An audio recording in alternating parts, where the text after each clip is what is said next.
Welcome to Over Coffee. I'm your host, LaRayia, a business owner, artist, and Atlanta transplant, but a true New Yorker at heart. When I'm not running my shop or working on my latest art piece, I'm brewing the perfect cup of coffee or talking to people who inspire me. Hi guys, welcome to Over Coffee. This is our first episode. I'm so excited because we have a special guest, Dr. Key.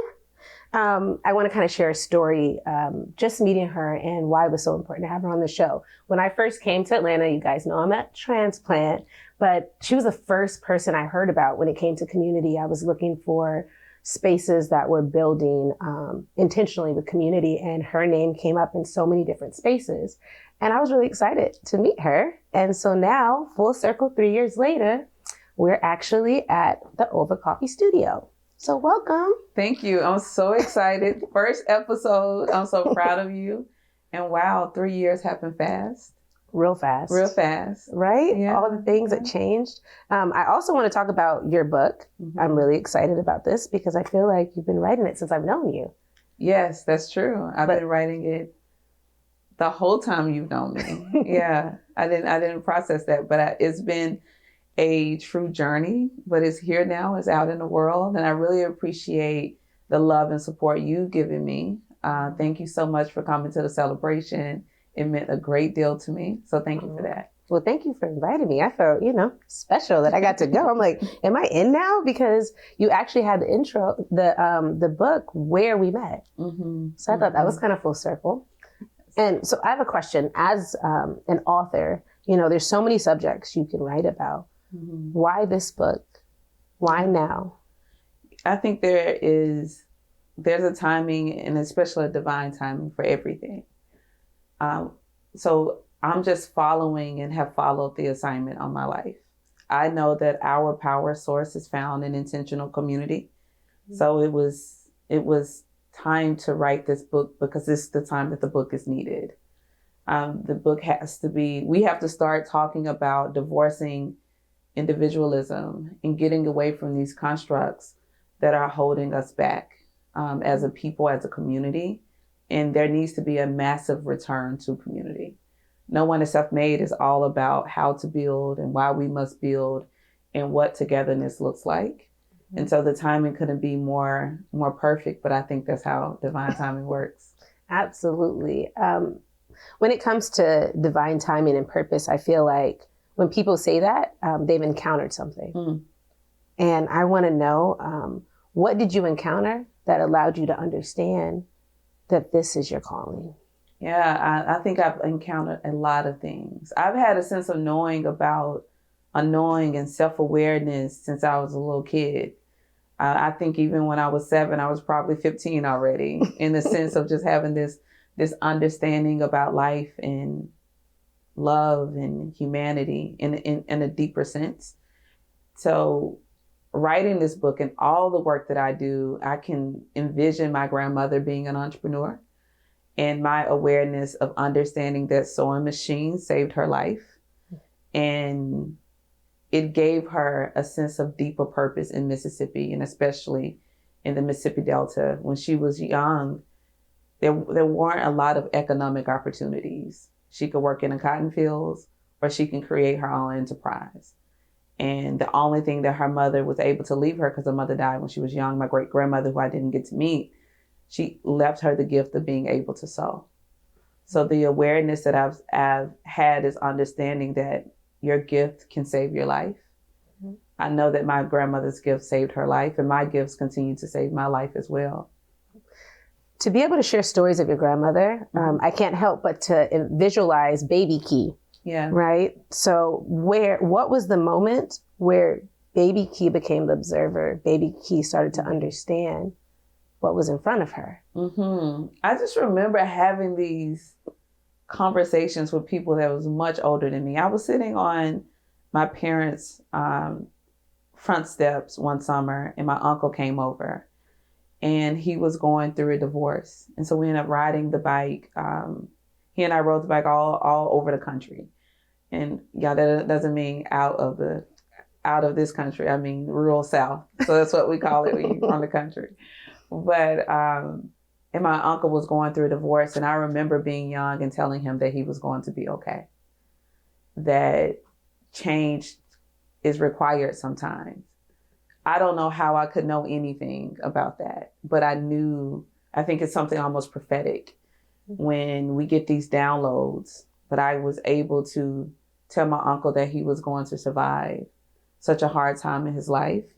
But I would tell you there's nothing in my life that prepared me to even know anything like that.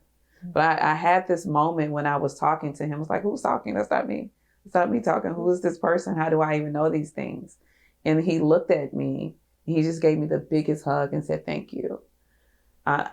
From occurrences like this and the conversations I had with my grandmother when I understood the duality of life and death, and me knowing that one day you're not going to be here. I remember having that conversation with my grandmother. I was like, one day you're not going to be here. She was like, yeah, but no time soon. No time soon. But it was an aha of me understanding that people don't live forever. So I was a little girl when I really processed that. And I also remember like having a sense of grief around that as well. So I think I've had this internal but external awareness of what's happening around me, and me being able to zoom out and process that I had deep feelings and deep visions about things. Yeah, that's a gift, because we know that's not everyone's experience, or they haven't arrived to that space. Do you believe in reincarnation? What I do believe is that energy never dies, it simply transforms. It feels like you've mastered something somewhere else, and then you kind of stepped back into it. So when it comes to your knowing, right, because I know it's a voice, it's an energy, how were you able to bring the volume of that up? Because life is loud. Yeah, life is loud, but silence is potent. I'm so comfortable with the big quiet. I also think it's because of the way that I grew up. We grew up rural South, and there's not a lot of sound other than the sound of nature. And still the sound of nature is the thing that calms me the most. And so I can tune life out because I know how to go deeply inside and be at peace with that level of stillness. It has helped me be able to overcome some very tough moments in life.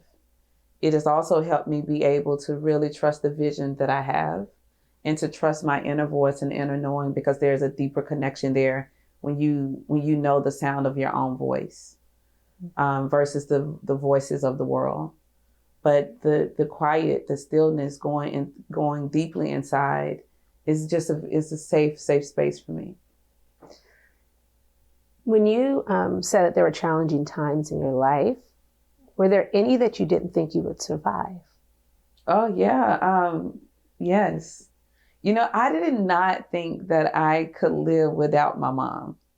I could not imagine that I could possibly be able to breathe if she was not here.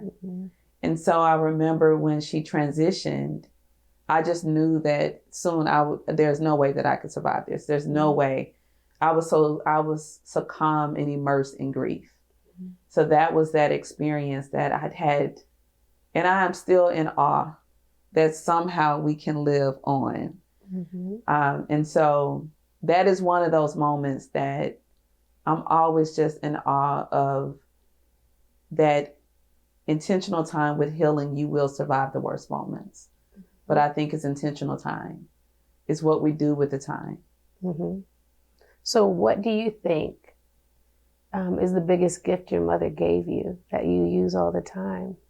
My mom was just such a beautiful person who I got to see in her what it meant to be genuine. And she showed up every day bearing who she was. So I'm able to look at her and I said, that is what it means to be an authentic person. I don't recall her ever having to conform. She didn't always recognize her power and her gifts, but I do know that she understood the gift was being kind to people and also being clear. And so my mom, I just think she's one of the most special people to have ever lived. And of course, I'm totally biased, but that's okay.